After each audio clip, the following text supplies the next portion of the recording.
รือว่าชนเผ่าตะเลียงอยู่นี่จะมี1ชนเผ่า2 3 4 5 6 7 8 9มี10ชนเผ่าเนาะทุกคนเนาะอยู่นี่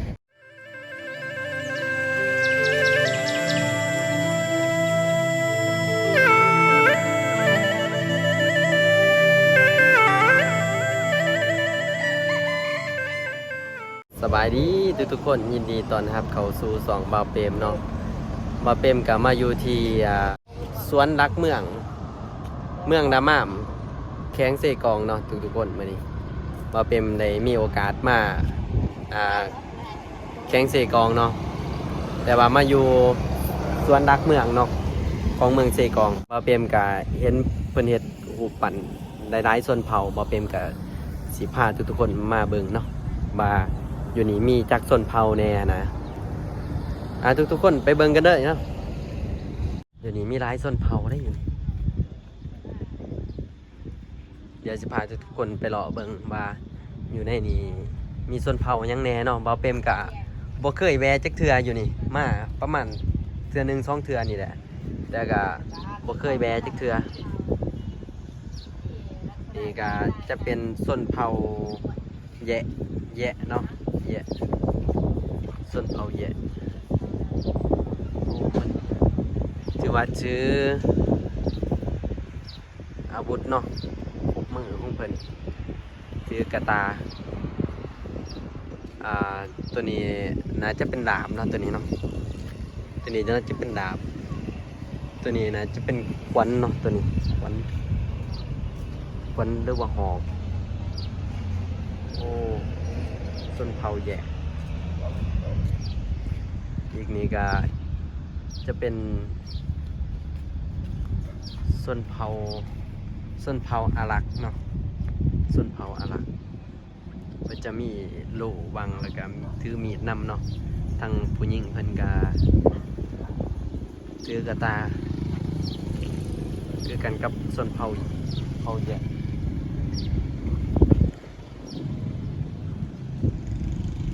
คือชนเผ่าอาหรัก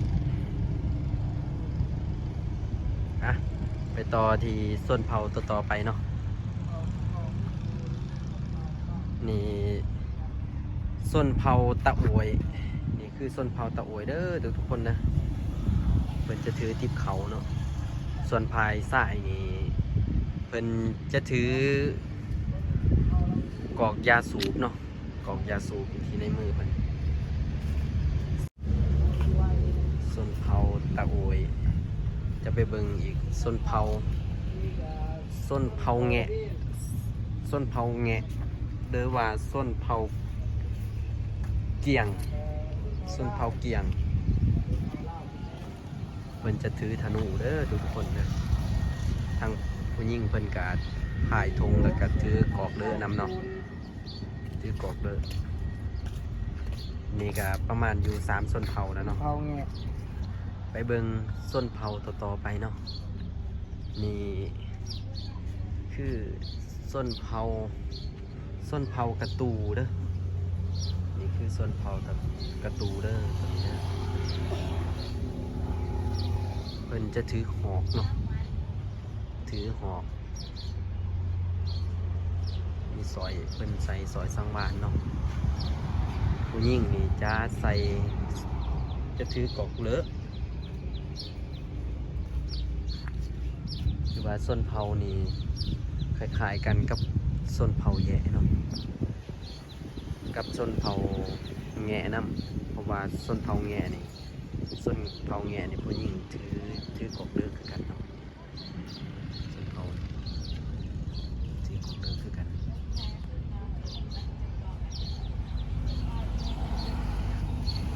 ไปเบิ่งชนเผ่าต่อไปเลยนี่คือชนเผ่าลาวเนาะตัวนี้เนาะชนเผ่าลาวมันจะมีเครื่องสุดลาวเนาะใส่สุดลาวชนเผ่าลาวเด้อชนเผ่ามันชนเผ่าต่อไปชนเผ่าละเวทเด้อ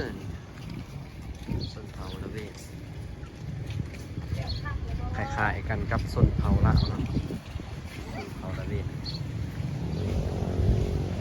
คล้ายๆกันมันจะเป็นส้นเผาต่อไปส้นเผาตัวนี้จะเป็นส้นเผาสวยเนาะเพิ่นจะถือควันภายซ้ายจะถือควันเป็นยิงเอามือเนี่ยเพิกเนาะส้นเผา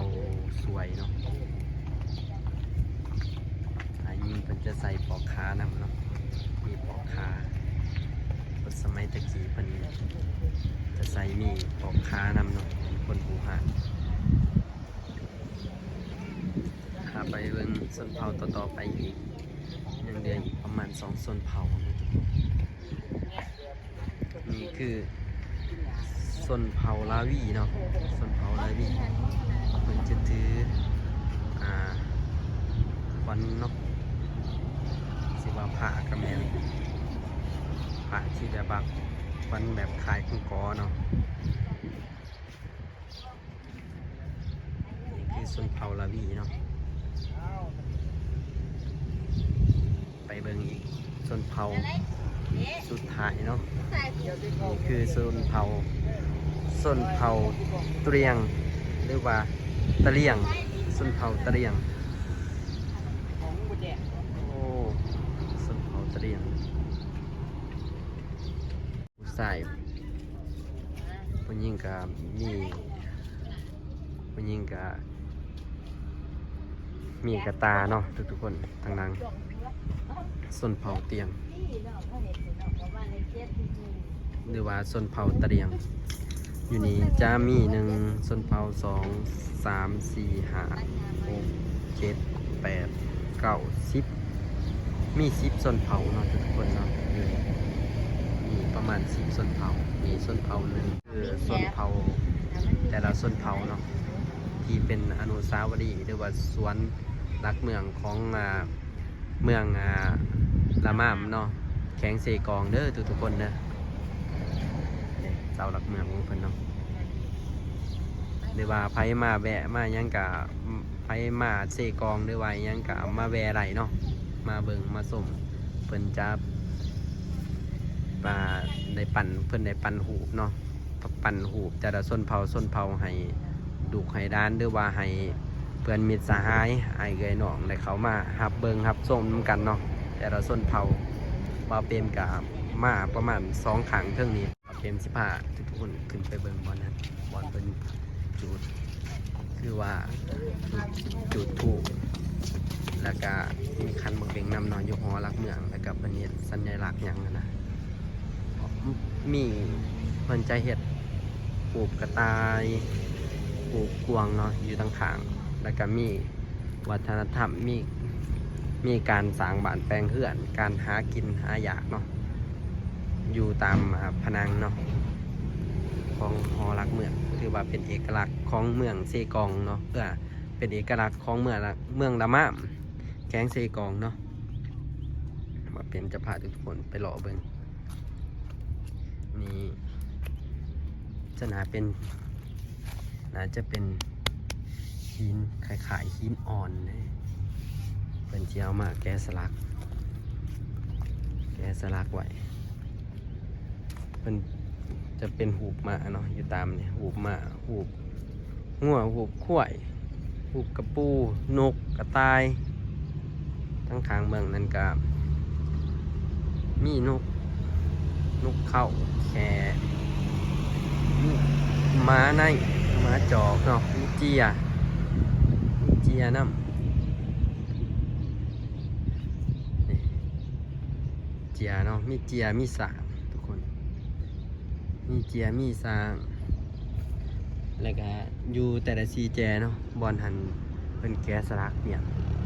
คือกันเนาะอาจจะเป็นหินอ่อนบ่เปรมกับบ่ฮู้จักปานใดเนาะเกี่ยวกับในถามว่ามีไผฮู้จักกะคอมเมนต์มาได้เนาะมาบอกบ่เปรมว่าอันนี้หมายถึงหยังอันนี้นะเพราะว่าบ่เปรมกะมาครั้งที่2บ่เปรมกะยังบ่จักขนาดนี่กะเพิ่นกะปั่นหูบกบหรือว่าหูบเขียดนี่ก็เป็นงูแล้วก็หนู หนูและกะมาและกะกระต่ายบ่กระต่ายหรือหนูนี่แหละหนูตัวนี้หนูน่าจะเป็นหนูตัวนี้กวางอยู่อ้อมๆเด้อทุกคนเด้อ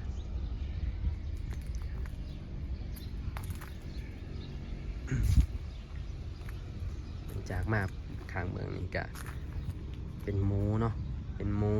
เป็นม้าเป็นแมวนกมีไก่มีปลาโอ้เป็นแกะสลักปลาเมียนที่ว่าสีแจเนาะแกะสลักต้นสีแจแกะสลักสีแจที่ว่าคือกันเบิดเนาะนะครับจะเห็ดหูบหมาหูบกวางหูบควายหูบกระปูนกปลาไหวเนาะให้ทุกคนได้มาครับส้มน้ำกันถือว่าเป็นเอกลักษณ์ของเสาหลักเมืองของเมืองละมะแข้งเซกองหลังจากนั้นขึ้นมาตัวที่2เนาะเดมีการสร้างบ้านแปลงเฮือนเนาะของพ่อแม่ประชาชนวิถีชีวิตแต่หลังเดิมนะทุกคนโอ้ถือว่าเป็นเอกลักษณ์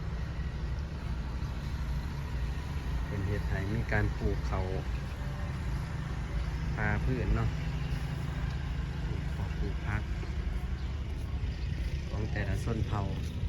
ของแต่ละบ้านแต่ละเขื่อนแต่ละเมืองเนาะบอกถึงเอกลักษณ์เนาะนี่น่าจะเป็นทหารถือมีดที่ออกให้งานซอยกันเป็นทหารเนาะ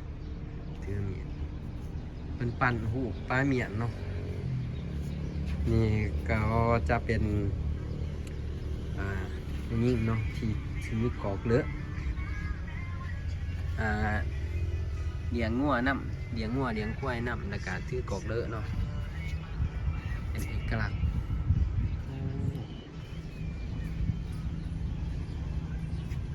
ที่ว่า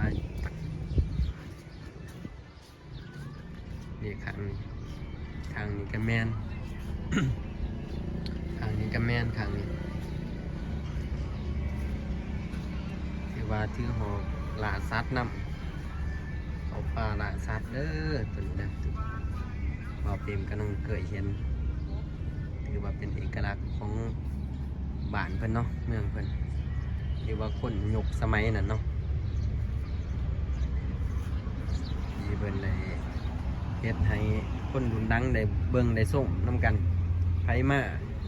เมืองละมาแข้งเซกองก็อย่าดื่มเด้อทุกคนมาแบบมาเบิ่งมาส่งได้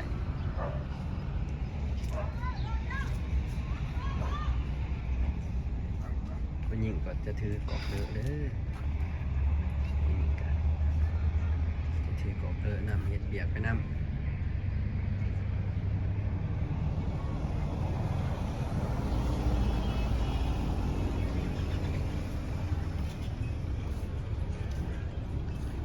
นี่นะจะเป็นสร้างตีฝาหรือว่าตีผ่าเป็นสร้างตีผ่าตีมีดตีเสียมสร้างคนนี้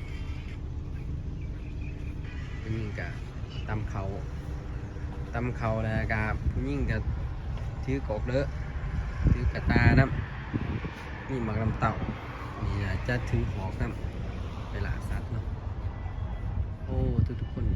ชุดเทิงเดี๋ยวเบิ่งอยู่เทิงทุกคนเป็นหามขึ้นเด้อนี่เด้อหามขึ้นแต่ว่าขึ้นมาบนนี่ให้ทุกคนได้เบิ่งคนยังมีเป็นเฮ็ดเมียนนะกะมีคนตำหูกน้ำเป่าแขนนั่งตำหูกเป่าแขนสุภกวันได้กะขั้นบ่ผิดนี่น่าจะเป็นกาแฟบ่น่าจะเป็นกาแฟแบกกาแฟขึ้นใส่รถเนาะขึ้นใส่รถตอกๆให้โหแต่ละภาคนี่น่าจะบ่คือกันเนาะ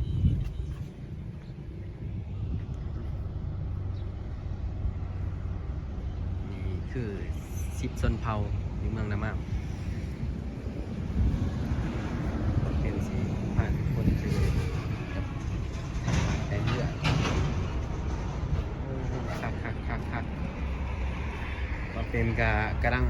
อะไรมาแวะเทื่อทำอิฐที่บ่เปรมได้มาแวะนี่โอ้อยู่ข้างนี้อีกตัวทั้งถึงเป็นมีบังไฟครูบาใส่บาตรมีบุญบังไฟเป็นเฮ็ดถูกปั่นเมียนครูบาเนาะแม่ออกมาใส่บาตรครูบาแม่ออกมาใส่บาตรครูบาแล้วก็มีโคตรทรงนำพระเนาะโอ้สวยสดงดงามดีถือว่าเป็นเอกลักษณ์ของเมืองดามามเนาะแข้งเซกองทุกคนทุกคนตอนนี้บ่าวเปรมกะมาลนนะเนาะบ่าวเปรมกะหอดเวลาล่ะจับจ่อมอเขามาเปรมกะสีได้กลับเลยเด้อทุกคนเด้อฝากกดไลค์กดแชร์กดติดตามบ่าวเปรมเด้อเพื่อเป็นกำลังใจให้บ่าวเปรมได้เฮ็ดคลิปให้ทุกคนได้มารับชมนำกันเนาะทุกคนขอขอบใจเด้อทุกคน